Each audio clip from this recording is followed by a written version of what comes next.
श्रीमत्सद्गुणशालिनं चिदचिदे व्याप्यं च दिव्याकृतिं जीवेशाक्षरमुक्तकोटिसुखदं नैकावताराधिपं ज्ञेयं श्रीपुरुषोत्तमं मुनिवरे वेदान्तकीर्त्यं विभु तन्मूलाक्षरयुक्तमेव सहजा नन्दं च वन्दे सदा।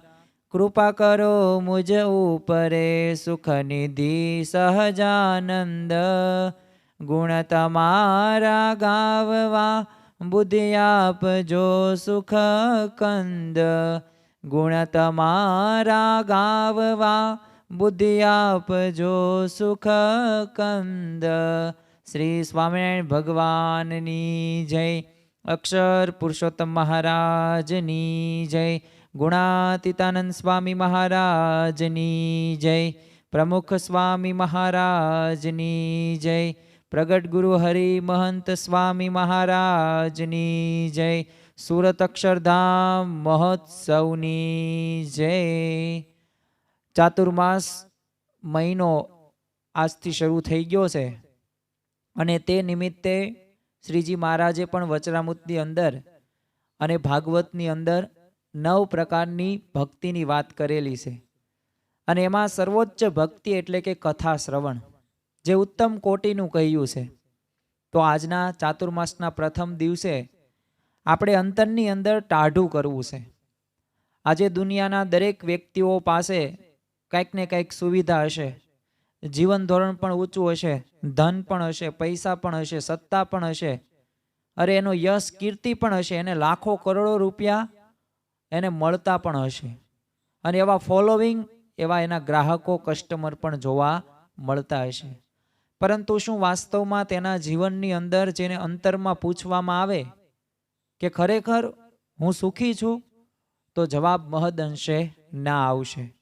તો આજના પ્રવચનની અંદર આપણે એ જ સમજવાનું છે કે આપણે અંતરની અંદર ટાઢું કરવું છે। જો બાહ્ય રીતે તો આપણે ઘણા બધા પ્રયત્નો કરવીશું દેહને શણગારવા માટે અને દરેક વ્યક્તિ કંઈક ને કંઈક અલગ અલગ પ્રયત્નો કરે છે। કોઈક સારામાં સારું જમે છે, કોઈક સારામાં સારું જગ્યાએ ફરવા જાય છે, કોઈક સારામાં સારા બંગલાઓ બનાવે છે, સારામાં સારી મોંઘામાં મોંઘી કાર ખરીદે છે। બધા વ્યક્તિઓ અલગ અલગ ક્ષેત્રની અંદર પોતે પૈસા વાપરતા જોવા મળે છે, પરંતુ ખરેખર એ વિષયોનું સુખ ભોગવ્યા બાદ એ શાંતિનો, એ શાશ્વત સુખ એ પ્રાપ્ત થતું નથી। છતાં પણ અંતરની અંદર એક એકલપણું રહે છે। તો એકલપણું દૂર કરવા માટે આપણે ગુણાતીતાનંદ સ્વામીને જ આજે પૂછીએ અને સ્વામીની વાત એક વાંચી અને તેના ઉપરથી જવાબ મેળવીએ કે ગુણાતીતાનંદ સ્વામી આનો જવાબ શું આપે છે અને તેઓ જે ઉપાય કહે છે આ ઉપાયને આપણે સમજવાનો આજે પ્રયત્ન કરીએ આજના પ્રથમ દિવસે। કારણ કે કથા શ્રવણનો મહિમા ખૂબ કહ્યો છે, તો આ કથા શ્રવણ આપણા જીવનની અંદર દ્રઢ થાય ને એ હેતુથી આપણે આ પ્રવચન માળા એક શરૂ કરીએ છીએ કથા શ્રવણની। તો આપણે સૌ પ્રથમ ગુણાતીતાનંદ સ્વામીએ આ અંતરમાં જે ખાલીપો ન રહે અને ટાઢું રહે અને સદાય આપણે સુખ્યા રહીએ એ માટે ઉપાય જણાવતા શું કહે છે? તો પ્રકરણ 1ની 148મી વાતમાં ગુણાતીતાનંદ સ્વામી કહે છે। તો સૌ પ્રથમ આપણે વાંચન કરીએ કે ગુણાતીતાનંદ સ્વામી શું કહે છે કે સ્વામિનારાયણ હરે સ્વામીએ વાત કરી છે અંતરમાં ટાઢું રહ્યા કરે ને ધગી ન જાય તેના 2 ઉપાય છે। જો એક તો અંતરની અંદર ટાઢું કાયમ માટે રાખવું છે અને ક્યારેય તે ધગી ન જાય ને અંતર, એનો માટેના ઉપાયો ગુણાતીતાનંદ સ્વામી 2 ઉપાય કરે છે। અત્યારે તમે ગમે તેના સ્વભાવો જોવો ને તો થોડુંક એને કહો ને તો એ ગુસ્સે થઈ જાય। અમુક કામી હોય, અમુક ક્રોધી હોય, અમુક લોભી હોય, અમુક લંપટ જીવ પણ હોય। આ દરેક છે ને દોષ માત્ર દરેક જીવની અંદર હોવાના છે। એટલે એના લીધે શું થાય? પ્રશ્ન અંતરની અંદર જે સુખ મળવાનું છે ને જે આનંદ મળવાનો છે ને એ આનંદ મળતો નથી। તો એના માટે 2 ઉપાય કયા કયા છે? તો એક તો ભગવાનનું ભજન કરવું ને બીજું ભગવાનને સર્વ કરતા સમજવા ને તેમાં સુખ આવે તો સુખ ભોગવી લેવું ને દુઃખ આવે તો દુઃખ ભોગવી લેવું। જો ગુણાતીતાનંદ સ્વામી 2 ઉપાયમાં પહેલો ઉપાય જણાવે છે કે ભગવાનનું ભજન કરવાનું છે. આપણે સૌ કોઈ ભગવાનનું ભજન કરતા હોઈએ, પરંતુ કેવું ભગવાનનું ભજન કરવાનું છે?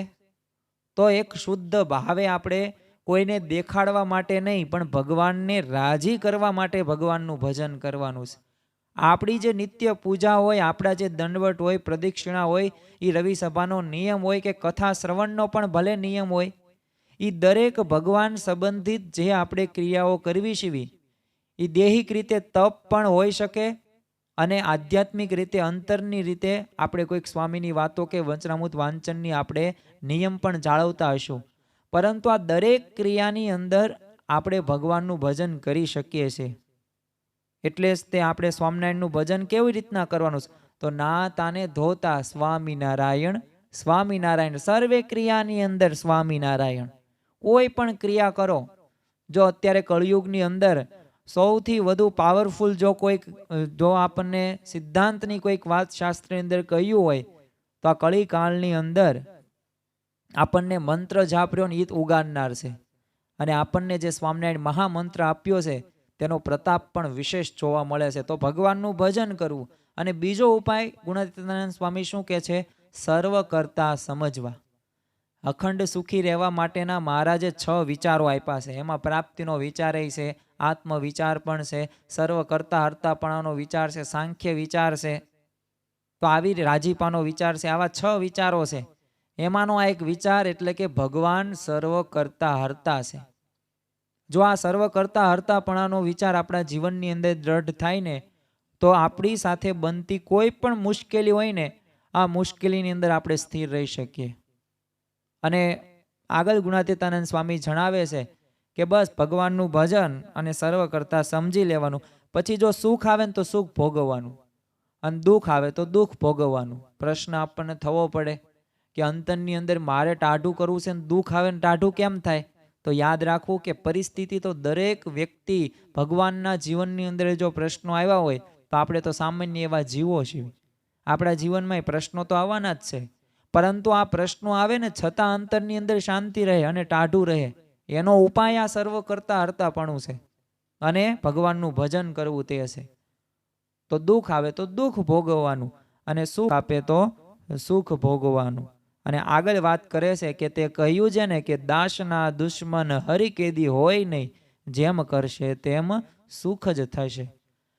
એટલે કે જે દાસના દુશ્મન, આપણે એમના દાસ છીએ, આપણે એમના હરિભક્ત છીએ, આશ્રિત છીએ, તો આપણી સાથે જે પણ થાય ને એ સુખ આવે કે દુઃખ આવે, ભગવાન આપણા દુશ્મન નથી.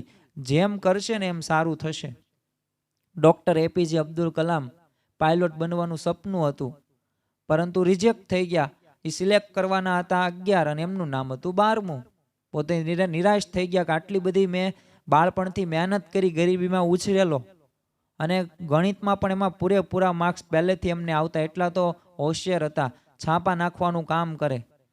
પણ અને શિક્ષકો પણ એટલા બધા પ્રભાવિત ડૉક્ટર એપીજે અબ્દુલ કલામથી થઈ ગયેલા હતા, પણ નિષ્ફળ ગયા. તો જો કોઈક સંતે એમને કહ્યું કે ભગવાને તો આની કરતાં પણ વધુ સારા તારા માટે બનાવ્યું છે, અને થયું પણ એવું. તમે જો પૂર્વ રાષ્ટ્રપતિ ડૉક્ટર એપીજે અબ્દુલ કલામ બન્યા હતા, મિસાઇલ મેન તરીકે પણ. અને કોઈ એક પાયલોટ તો વિમાન ચલાવે અને કોઈ વડો ન કહેવાય હવાઈ મથકનો, પણ રાષ્ટ્રપતિ બન્યા તો 3 પાંખના વડા પોતે બન્યા, આખા દેશના પ્રથમ એવી રીતના નાગરિક ગણાયતા. તો જો આવી રીતે ભગવાને જે કર્યું હોય ને એ આપણને લાગે એવું બાહ્ય રીતે, અને આપણી પાસે તર્ક હોય કે ભગવાને મારી સાથે આવું કર્યું, પણ વાસ્તવમાં એ હકીકત આપણે જોઈએ ને અને ભગવાનનો વિશ્વાસ રાખીએ અને શ્રદ્ધાપૂર્વક જો થોડોક વિચાર મનોમંથન કરીએ તો ખબર પડે કે મારી સાથે 2-5 વર્ષ પહેલાં જે બન્યું છે ને એ સારું થયું, એના લીધે હું સારું છે. અત્યારે ઘણી વખત શહેરોની અંદર આપણે શિફ્ટ થયા હોય, બધા ગામડેથી શહેરમાં ગયા હોય, આવું સ્વાભાવિક રીતે 70% તમે વસ્તીમાં જોઈ શકો. પરંતુ એ બધાને પૂછજો કે જો અમે ગામડામાં રહ્યા હોત ને તો અત્યારે અમારા ઘરના મકાન ન થયા હોત, અમારા આ ગાડી કે 4 વ્હીલ કે આ સારું શિક્ષણ અમે અમારા બાળકોને ન પ્રાપ્ત કરાવ્યું હોત. જો કેવો તમને આમ વિશ્વાસ છે, પણ જો એમનામ રહ્યા હોત તો એમ જો ભગવાન આપણી સાથે જે કરે છે એ સારું કરે છે. તો આ વિચાર સાથે આપણે જીવન જીવશું ને તો અવશ્ય આપણે અંતરની અંદર ટાઢું રહેશે.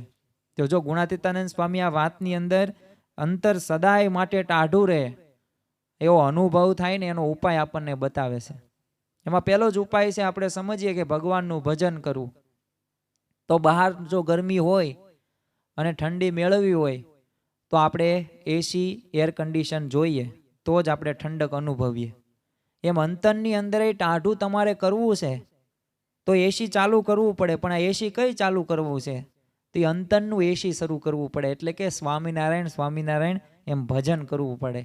તો આ અંતરનું એસી શરૂ કરો ને તો તમારી દરેક ગરમી છે, ગમે એવો તાપ છે, ગમે તેવી વિપરીત પરિસ્થિતિ છે, એમાં પણ તમે સ્થિર રહી શકો.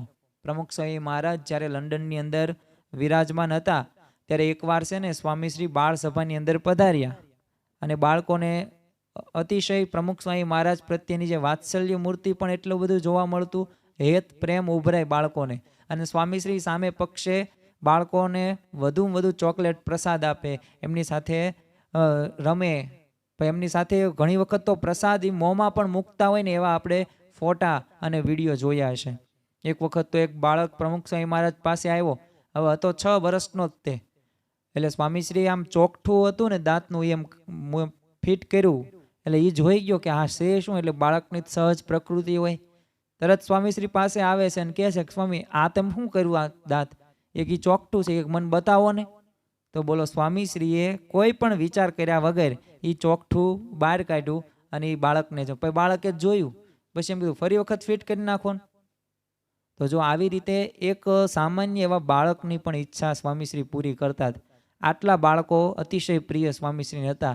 હવે ત્યારે જ તે સંચાલકે છે ને બાળકો સાથે એક પ્રશ્નોત્તરીનું આયોજન કરાવેલું. એમાં ઘણા બધા પ્રશ્નો સ્વામીશ્રીને પૂછ્યા હતા. બાળકો અભ્યાસ ક્ષેત્રે આગળ વધ્યા, આધ્યાત્મિક રીતે બાળ સભાનો મહિમા. પરંતુ એમાં એક પ્રશ્ન એવો પૂછવામાં આવ્યો કે 3 પ્રકારના દુઃખ કયા? એટલે બધા બાળકો બોલ્યા કે આધિ, વ્યાધિ ને ઉપાધિ.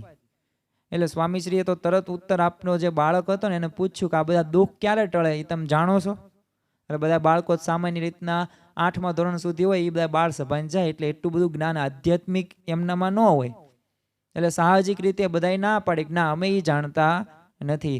ત્યારે સ્વામીશ્રીએ જણાવેલું કે ભગવાન ભજીએ ને તો બધા દુઃખ ટળે અને સ્વામિનારાયણ સ્વામિનારાયણ ભજન કરવું તો આધિ, વ્યાધિ અને ઉપાધિ કાંઈ રહે નહીં. તો આમ જો સ્વામીશ્રીએ એ બાળ સભાની અંદર બાળકોને પણ આ દ્રઢ કરાવ્યું કે સ્વામિનારાયણ સ્વામિનારાયણ ભજન કરવું એટલે કોઈ પણ પ્રકારના પ્રશ્નો તમારા જીવનમાં રહેશે નહીં. ભૂકંપનો પ્રસંગ આપણે યાદ કરીએ કે જ્યારે ભૂકંપના સમાચાર હોય ત્યારે પોતાની એન્જિયોગ્રાફી કરાવવાની હોય કે પછી કોઈ હરિભક્તને ભયંકર બીમારી હોય કે આર્થિક મુશ્કેલી હોય કે પછી સંબંધીઓ જન તરફથી પ્રશ્નો હોય, ભૂત પ્રેતનો વળગાડ હોય, પ્રમુખ સ્વામી મહારાજે સૌ પ્રથમ જો જે કોઈ કાર્ય કર્યું હોય ને તો એમને ધૂન કરીશ. એ માળા જાપ શરૂ કરતા અને આદેશ પણ આ જ આપતા. ઘણી વખત તો સૌરાષ્ટ્રની અંદર વરસાદ ખેંચાણો હોય ને તો સ્વામીશ્રી અમદાવાદની અંદર હાજર હોય કે સુરતની અંદર હોય કે મુંબઈની અંદર હોય કે અમેરિકાની અંદર હોય, રાત્રે 2-2, 2:30, 3-3 વાગ્યા સુધી તેઓ ધૂન કરતા જોવા મળે છે. અને એ પાસે 1-2 મિનિટની ધૂન નહીં, આપણે તો શું ધૂન કરવી એટલે 1 મિનિટમાં પૂરું ધૂન થઈ ગઈ. પરંતુ સ્વામીશ્રી તો 15, 20, 25, 30, 40 મિનિટ સુધી ધૂન કન્ટિન્યુ શરૂ રાખે. તો જો એમના જીવનની અંદર આ દ્રઢ થતું જોવા મળે છે. તો કોઈ પણ પરિસ્થિતિની અંદર સ્વામીશ્રીએ પોતે જો રામબાણ એક ઈલાજ ગણી શકાય એ સ્વામિનારાયણ ધૂન શરૂ રાખી છે.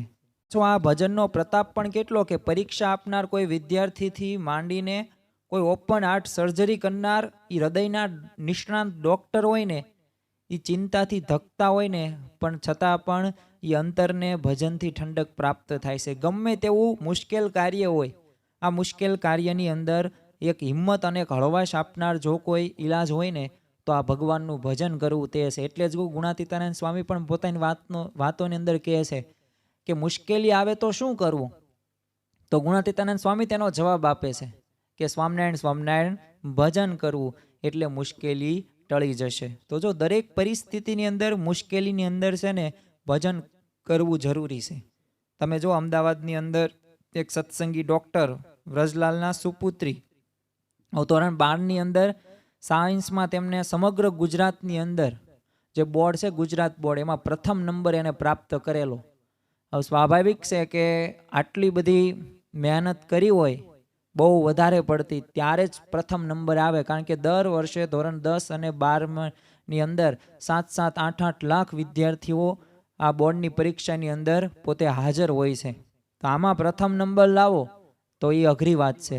પરંતુ આ 12મા ધોરણમાં બોર્ડની પરીક્ષામાં સામાન્યતઃ બધા વિદ્યાર્થીઓ શું કરે, છેલ્લી સુધી એમને ભય હોય, ગમે એટલી મહેનત કરી હોય ને તો એ માનસિક તણાવ હોય અને એન્ઝાયટી હોય કે મને પરીક્ષા સમયે યાદ આવશે કે નહીં આવે.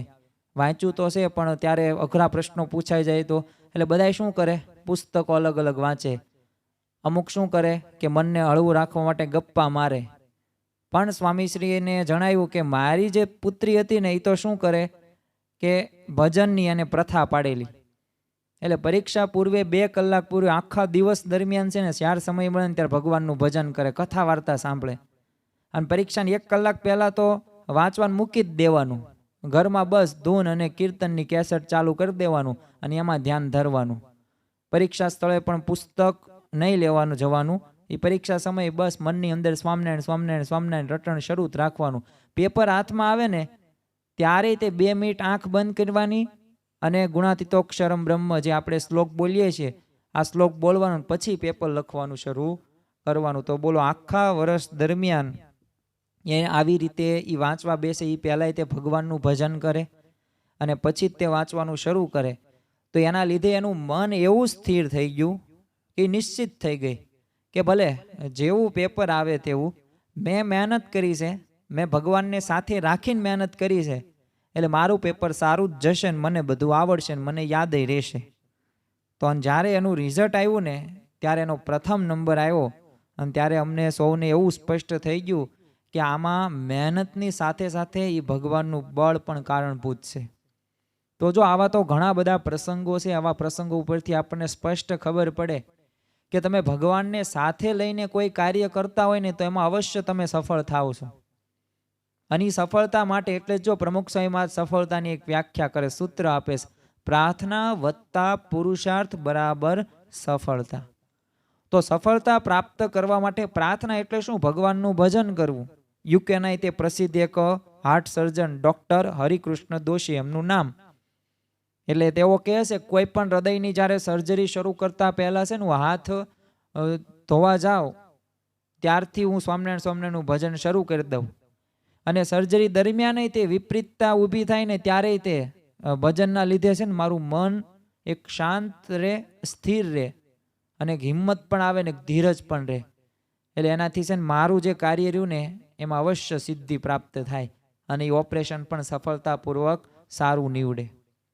જો અંતરની આ બાળતી રોજબરોજની આ જીવનની કોઈ પણ પરિસ્થિતિ ભલે હોય પણ એક અંતરને શીતળ કરવાનો ઉપાય શું છે? ભજન કરવું.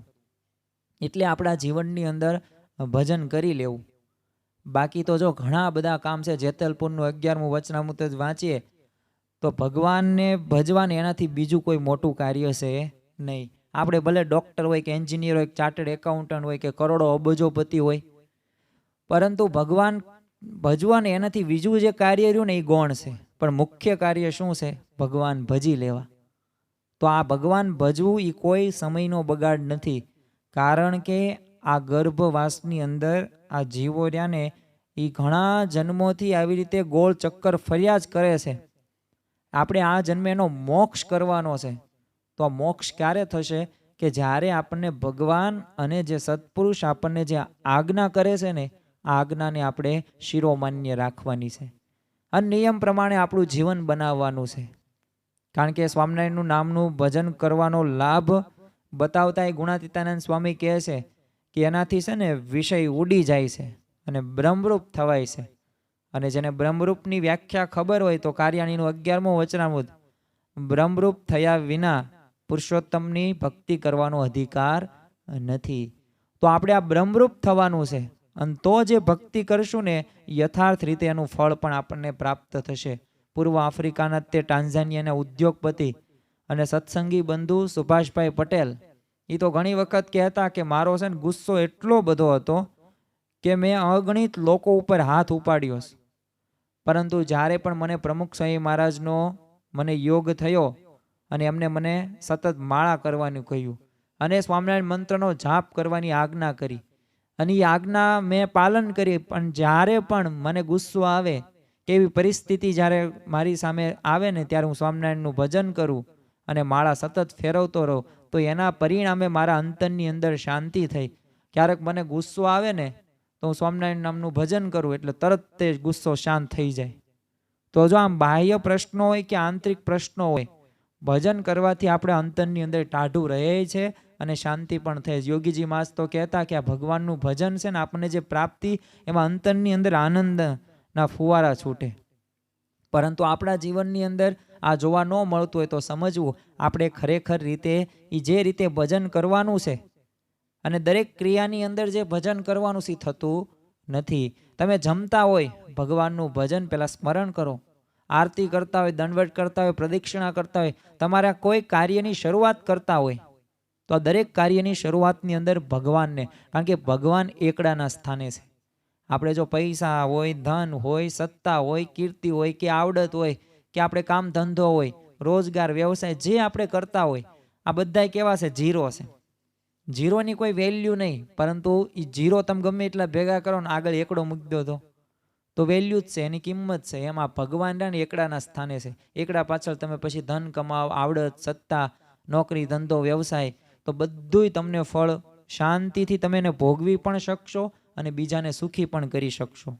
તો આ ભગવાનનું ભજન કરવું એ માટે જરૂરી છે, કારણ કે ભગવાન આપણી સાથે રહેશે, અને જેની સાથે ભગવાન હોય ને એનો કોઈ વાળ પણ વાંકો કરી શકે નહીં. મહાભારતની અંદર અર્જુનનું ઉદાહરણ જોઈએ તો એ સ્થિત પ્રજ્ઞતા લક્ષણો આવ્યા અર્જુનમાં. વાત સાચી, શ્રીમદ ભગવદ્ ગીતા કીધી જ્યારે 700 શ્લોક શ્રી કૃષ્ણ ભગવાને, પરંતુ એ દરેક ક્રિયાની અંદર અને દરેક પ્રશ્નો, પરિસ્થિતિની અંદર અર્જુનને ભગવાન ઉપર વિશ્વાસ હતો. એટલે જો ભગવાન તેમની પાસે રહ્યા, અર્જુનને ચિંતા નહોતી થતી એટલી શ્રી કૃષ્ણ ભગવાનને થતી હતી કે અર્જુનનું થશે શું. એ પ્રતિજ્ઞા, કર્ણની પ્રતિજ્ઞા હોય ને ત્યારે એ અર્જુન તો એની છાવણીની અંદર ઘસઘસાટ સૂતો હોય છે, પણ ટેન્શનમાં કોણ હોય છે? ભગવાન હોય છે. તો જો આપણી દરેક મુશ્કેલીનું સમાધાન એકમાત્ર ભગવાન છે, કારણ કે સર્વ કરતા હરતા કોણ છે? ભગવાન છે. તો બીજો ઉપાય આપણને ગુણાતીતાનંદ સ્વામી જણાવે છે કે ભગવાનને સર્વ કરતા જાણવા. જો તન કી જાણે, મન કી જાણે, જાણે ચિત્ત કી ચોરી. ભગવાનની આગળ આપણે કાંઈ છુપાવવાની જરૂર છે નહીં, બધું જાણે છે તેઓ. તમે ખૂણાની અંદર ગમે તેવું કોઈ કાર્ય કર્યું હોય, કોઈ અપ્રામાણિકતા, ચોરી કરી હોય ને, તો ભગવાન જાણે છે. પ્રમુખ સ્વામીમાં જો હસતા હસતા ઘણી વખત ઉદાહરણ દેતા કે છે ને, ભગવાન કેવું જાણે છે, અને આ કેવું છે? પૃથ્વી ગોળ છે. એટલે તમે એક જગ્યાએ કરો ને કાર્ય કોઈ ખોટું, તો ફરી ફરીને તમારી પાસે જ આવવાનું છે. આ કર્મનો સિદ્ધાંત એક લાગુ પડે છે. પરંતુ પ્રમુખ સ્વામીમાં તો એ વિશેષ એક કહેતા કે તમને એમ લાગે કોઈને બતાય નહીં ને એવું કાર્ય કરું, તો ચાલો હાલો, તમને સંડાસ લાગી હોય 2 નંબર, હવે તમે કૂવાની અંદર જાઓ અને કૂવાની અંદર કેટલાય તે 20, 30, 40, 50 ફૂટ ઊંડા વહી જાઓ અને ત્યાં તમારું પોત પ્રકાશ કરી નાખો, પણ હજી તમે ઉપર કૂવાની બહાર ન આવો ને એ પહેલાં તમારું પોત ઉપર આવી ગયું હોય. એમ છે ને, આપણે ગમે તે જગ્યાએ ખોટું કર્યું હશે ને, એ આપણી પહેલાં આવી જશે અને આપણને એ અનુભવ પણ થશે કે મેં જો ઓલું કર્મ કર્યું ને એનું આ ફળ છે. એમ દરેક કાર્ય રહ્યું ને એ જોઈ વિચારીને કરવું, એક રાજીપાના વિચાર સાથે કાર્ય કરવું, કારણ કે ભગવાન સર્વ કરતા છે અને એ ભગવાન જાણે છે બધું. કારણ કે મહારાજની મરજી વિના છે ને કોઈથી તણું પણ તોડાતું પણ નથી ને હલતું પણ નથી. આપણે જે પણ ક્રિયા કરવી, તમે ઊંઘની જે એક વાત કરો, રાત્રે ઊંઘવું પણ એ છે ને આપણા ઉપર નથી. વિચાર નકરા કરજો મારે હોવું છે, ઊંઘ જ નહીં આવે. એ આપણને ઊંઘમાં પણ ભગવાન લઈ જાય છે અને સવારે એ જગાડે છે પણ ભગવાન કહી દે કે ચાલો જાગવાનું નથી, તો સદાય માટે આપણે ઉપર વહી જઈએ. પણ એ ભગવાનની કૃપા છે. તો જો આટલી બધી કૃપા ભગવાનની હોય તો ખરેખર આપણે ભગવાનનું ભજન કરવાનું છે અને સર્વ કરતા સમજવાના પણ છે. વાતની અંદર ગુણાતીતાનંદ સ્વામી ભજન કરવાની સાથે સાથે આપણને ભગવાનને સર્વ કરતા સમજવા, ને એમાં સુખ આવે તો સુખ ભોગવી લેવું અને દુઃખ આવે તો દુઃખ ભોગવી લેવું, એ આપણને વાત કરે છે. કારણ કે દાસના દુશ્મન હરિકેદી હોય નહીં, તે જેમ કરશે તેમ સુખ જ થશે. એટલે આપણી જાતે જે પણ બનશે ને એ ભગવાન આપણી મદદમાં હશે, સાથે સાથે એ જાણે છે. એ જો આપણો ભૂતકાળ પણ જાણે છે, વર્તમાન પણ જાણે છે ને ભવિષ્યકાળ પણ જાણે છે. જ્યારે આપણે ભૂતકાળ જ જાણતા હોય, વર્તમાનમાં શું થવાનું છે એ જાણી ન શકીએ, ભવિષ્યકાળ તો ક્યારેય ન જાણી શકીએ. પરંતુ આ ભગવાન અને સત્પુરુષ આપણું બધું જાણે છે. અને જો સમજણ વગર કરાતું ભજન પણ લાંબો સમય ટકતું નથી. કારણ કે જે પણ તમે સંતો મહંતો જોયા હશે, જે સાધુઓ જોયા હશે, જેના જીવનની અંદર સમજણ હશે ને, એ પછી ગૃહસ્થ હોય કે પછી ત્યાગી હોય, તો જેના જીવનની અંદર સમજણ હશે ને એનું તે ભજન લાંબા સમય ટકે છે. ક્યારેક આપણને એવું પણ બને કે આટલું બધું અમે ભજન કરવી છીએ, બધી નિત્ય પૂજા પણ કરવી છીએ, રવિ સભા પણ ભરવી છીએ, બધી આજ્ઞાનું પણ પાલન કરીએ છીએ, પ્રાર્થના કરવી છીએ, પણ પરિણામ કેમ નથી મળતું? તો ઘણા સમયે આપણી શ્રદ્ધા ડગી જાય. કારણ કે માણસનો સ્વભાવ કેવો છે? શંકાશીલ સ્વભાવ છે. આપણી બુદ્ધિ બહુ દોડે, તો એ શ્રદ્ધા ડગી જાય છે. તો એટલે આપણે ભગવાનની ભજનની સાથે સાથે આ સર્વ કરતાની સમજણ કેળવવાની છે. જો આ કોઈ બ્રેન વોશ કરવાની વાતો નથી, આ કોઈ એવા શબ્દો નથી કે ના આપણે ભગવાનમાં જ જોડાઈ જઈએ અને આવી રીતે કાયમ માટે જ તે રહીએ, એવું નથી. પણ આ એક સમજણ છે, અને આ સમજણથી જ સુખી થયા છે. ઘરની અંદર જ્યારે ઝઘડો બને ને થાય ત્યારે તમે જોયું હશે કે હાલો કંઈક મીઠા મરચાંની અંદર ઝઘડો થયો, કે વધારે નખાઈ ગયો કંઈક શાકની અંદર, અથવા સારું જમવાનું ન બનાવ્યું હોય, 2 દિવસ સુધી તમે બોલતા નથી. પરંતુ 2 દિવસ બાદ બોલવા મળો કે નથી બોલતા? બોલો જ છો. કેમ? સમજી ગયા 2 દિવસ બાદ કે હવે આ બધું લાંબુ ન ચલાવાય, નકર તો આમાં તો સરખું જમવાનું નહીં મળે, ઘરે રહેવું નહીં આપણને ગમે. તો સમજી ગયા ને, જો સમજણ કામમાં આવી કે ન આવી. કોઈ શિક્ષકે તમને માર માર્યો, કોઈક વિદ્યાર્થી હોય તેને માર માર્યો હોય, તો જો મનમાં રાખે ને તો શિક્ષક જે ભણાવે એને કાંઈ મજા આવે નહીં અને ગમે નહીં, અને જીવનમાં આગળ ન વધે. પણ એ વિદ્યાર્થી સમજી જશે એ તો મારા સારા માટે માર્યું છે, તો કોઈ પ્રશ્ન નહીં થાય. એમ આપણા જીવનની અંદર જે પણ ઘટતી સારી કે નરસી પરિસ્થિતિની અંદર એ ભગવાન જ કરે છે ને, એવું દ્રઢ માનવાનું છે. અને આ સમજણ જો દ્રઢ હશે ને તો જ તે અંતરની અંદર ટાઢક રહેશે, ટાઢું રહેશે. નકર તો છે ને ધગી જવાશે. કારણ કે સતત દુઃખ અને ચિંતા અને હતાશા રહીને એ જ્વાળાઓને દજાડતી રહે છે. એટલે આ જ્વાળાઓ આપણને દજાડે ને એ માટે આ સર્વ કરતા જાણવા જરૂરી છે. તો આ સમજણ આપણે દ્રઢ હોય તો શું થાય? તો પહેલો જ લાભ આપણને થાય કે પ્રત્યેક સંજોગોની અંદર છે ને આપણે નિશ્ચિત રહી શકીએ અને હળવા ફૂલ રહીએ. ગમે તેવી પરિસ્થિતિ ન બને કે મારું શું થશે, કેમ થશે. તો આવી ચિંતામાં છે ને માણસ અત્યારે મરે છે. પરંતુ ભગવાન જે કરે છે ને એ સારા માટે કરે છે. જો એવો વિશ્વાસ જેને હોય ને એને અંતરમાં અવશ્ય ટાઢું જ રહે છે. કારણ કે એને પ્રતીતિ છે, એને વિશ્વાસ છે, અને વિશ્વાસથી જ કોઈ કાર્ય સિદ્ધ થાય છે. ગોરિયાદના રણછોડભાઈ હવે શાસ્ત્રીજી મહારાજના સનિષ્ઠ ભક્ત, પોતે નિયમ ધર્મ પણ પાળે અને શાસ્ત્રીજી મહારાજે જે આજ્ઞા કરી એ આજ્ઞા પ્રમાણે પોતાનું જીવન વ્યતીત કરે. એકવાર છે ને તેઓને કેટલાક અદાવતીઓએ ઘાયસ ગામને પાદરે આતર્યા. એટલે આજુબાજુ કોઈ હતું નહીં. એટલે પેલા એ જૂના જમાનાનો 7 બારનો તમંચો આમ તાંક્યો, એટલે બંદૂક. અને આ રણછોડભાઈને શું કીધું કે આજે તને છે ને પૂરો કરી દેવાનો છે, આજ તને મારી નાખવાનો છે. તો એ રણછોડભાઈ તો ભગવાનનું ભજન ને શાસ્ત્રી બાદમાં નિષ્ઠા હતી પાક્કી, અને સર્વ કરતાની સમજણ હતી. એટલે એને શું કીધું રણછોડભાઈએ, અને પાછું હળવાશથી કહ્યું કે તારે કરવા હોય ને એટલા ભડાકા કર, મારા ગુરુ શાસ્ત્રીજી મહારાજની ઈચ્છા વિના છે ને સૂકું પાંદડું પણ હલતું નથી, અને તેમની ઈચ્છાથી હું મરી જઈશ તોય અક્ષરધામમાં જઈશ, અને નહીં મરું તો એમના દર્શન કરવા જઈશ. એટલે તારે જે કરવું હોય ને એ કર, અને મારે તો જે થશે ને એ સારા માટે જ થશે. એટલે આને આશ્ચર્ય થયું, અને પેલા પાછા પ્રયત્નો એવા શરૂ કરી દીધા. કારણ કે ઉશ્કેર્યો. હવે રણછોડભાઈની પોતાની સમજણ હતી એટલે એવા શબ્દો હતા, પરંતુ એટલો બધો ઉશ્કેરાયો કે એને તો પછી તમંચામાંથી એક ગોળી છોડી પણ છૂટી જ નહીં. બીજી ત્રીજી આમ કરતો જાય, પરંતુ કાંઈ બંદૂકમાંથી ગોળી ન નીકળે. હવે રણછોડભાઈ તો હસતા હસતા ત્યાંથી નીકળી ગયા. અને જેવા રણછોડભાઈ ત્યાંથી ગયા અને એ તમંચામાંથી બંદૂકમાંથી છે ને એમની મેળે સાથે 7 ગોળીઓ ધડાધડ છૂટી. તો જો આ શાસ્ત્રીજી મહારાજને સર્વ કરતા સમજવાથી એ મોત સામે પણ એ બચી ગયા. એ જો કોણે કર્યું તો એ નિશ્ચિત કેમ થયા? એમને કરતા હરતાપણાનો વિચાર, એ હળવાશ ક્યાંથી આવી? દ્રઢ આશરો હતો નિષ્ઠાથી જે ભગવાન કરે છે એ મારા સારા માટે જ કરે છે. કેનેડાના તે ભગવાનજી માંડવિયા તમે જુઓ, આફ્રિકાના સિટી કાકા પટેલ જો, આણંદના મોતીભાઈ, આવા તો ઘણા બધા ભક્તો છે કે જેમને એવી સમજણ દ્રઢ કરેલી છે કે જે થાય છે ને ભગવાન કરે છે મારી સાથે, એ બધું સારું કરે છે. એટલે એવી દ્રઢતા હતી ને, તો જો એમાં શરીરની તમે જુઓ અને સંસારની, એમને ઘણી બધી આધિ વ્યાધિ ઉપાધિ વચ્ચે પણ તેઓ સ્થિર રહ્યા છે અને આનંદમાં રહ્યા છે. તો આ માટે છે ને દ્રઢતા હોય ને તો આ શક્ય છે. સાથે સાથે જે પરિસ્થિતિ આપણી સાથે બને છે ને એમાં સવળો વિચાર રહે છે, કારણ કે ભગવાન અને સંત છે ને આપણને સમજણ આપે છે, અને જે વ્યક્તિ પાસે જેટલી સમજણ સારી એટલો વધુ સુખી. તો ભગવાને જે કર્યું છે અને જે કરશે એ સારા માટે જ છે. જો આવો વિચાર હોય ને તો વિપરીત પરિસ્થિતિની અંદર પણ સવળો એક અભિગમ છે. આમ તો અંગ્રેજીની અંદર એક કહેવત છે કે એટીટ્યુડ ઇઝ એવરીથિંગ, એટલે કે અભિગમ એ છે ને એ જ બધું છે. અને વાત પણ સાચી છે, કારણ કે તમે જેવો અભિગમ રહ્યો એવો સારું. નરસિંહ મહેતા અભિગમ સારો હતો, દેશીઓ દ્વારા કેટલા એમના અપમાનો કરવામાં, કેટલી પરીક્ષાઓ લેવામાં આવી, પણ નરસિંહ મહેતા બધા પાસ થઈ ગયા.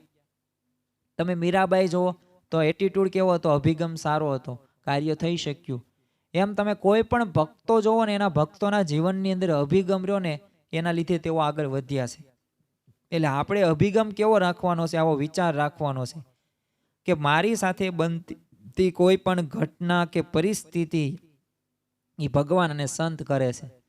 તો અવશ્ય આ સવળા અભિગમથી છે ને અંતરમાં શાંતિ રહેશે. આણંદના પ્રભુદાસ લાલાજી હવે આફ્રિકાન પોતાના ઘરબાર ને સંપત્તિને બધું છોડીને હાથ પગે દેશમાં પાછા ફરવું પડ્યું, પણ છતાં તેઓએ શું કહ્યું કે ભગવાનની કેવી કૃપા, હું ધોતિયું પહેરીને ગયો હતો અને કોટ ને પાટલું પહેરીને પાછો આવ્યો.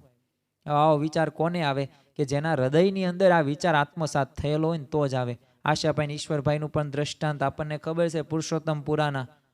તો અનાજ રાખવાની જે જગ્યા હતી અને બંગલો જે હતો એમાં 600 મણ કપાસ ને 700 મણ ચણા અને 1000 મણ ઘઉં મહા મહેનતથી એમને પકવેલા, પરંતુ એ બળીને ખાક થઈ ગયા. ખાવા માટે ધાન પણ નહોતું.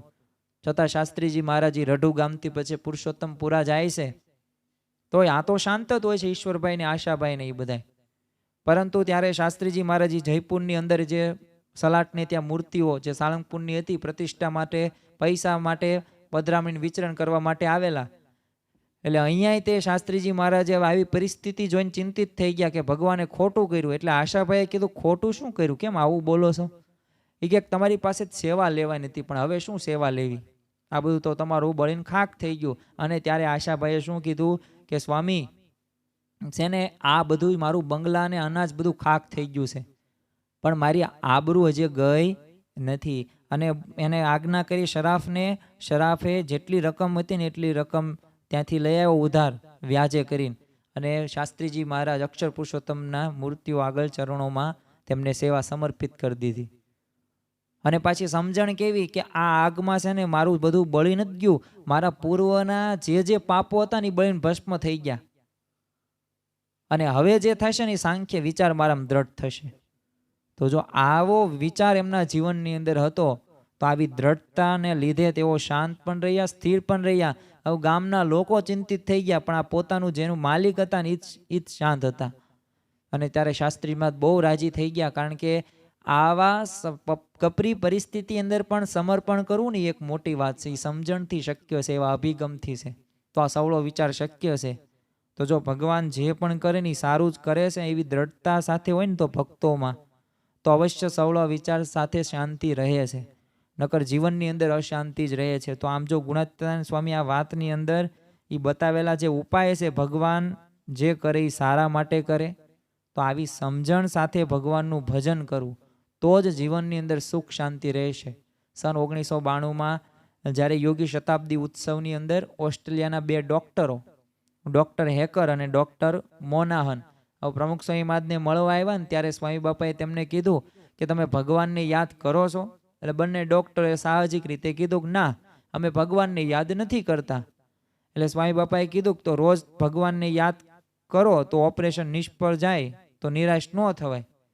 તો સામે ઓલામાં શું કીધું બંને ડૉક્ટરોએ કે અમે ક્યારેય કોઈ દિવસ નિષ્ફળ જ નથી ગયા. સ્વામી બાપાએ ફરી વખત તે બંને ડૉક્ટરોને કહ્યું કે તો સફળતામાં અહંકાર ન આવે ને એટલે ભગવાનને યાદ કરવા. તો તો જો છેલ્લે વાત તો કરી જ તે ભગવાનનું ભજન કરવું ને ભગવાનને યાદ કરવા, તો છેલ્લે અહંકાર એમને આધ્યાત્મિક માર્ગમાં ઉચ્ચ સ્થિતિ પહોંચાડવા માટેનો એ પ્રયત્ન પ્રમુખ સ્વામી મહારાજે તો કર્યો જ તે ત્યારે તારીખ 20/7/2023 રોજ મહંત સ્વામી મહારાજ રોબિન્સવિલમાં હાજર હતા.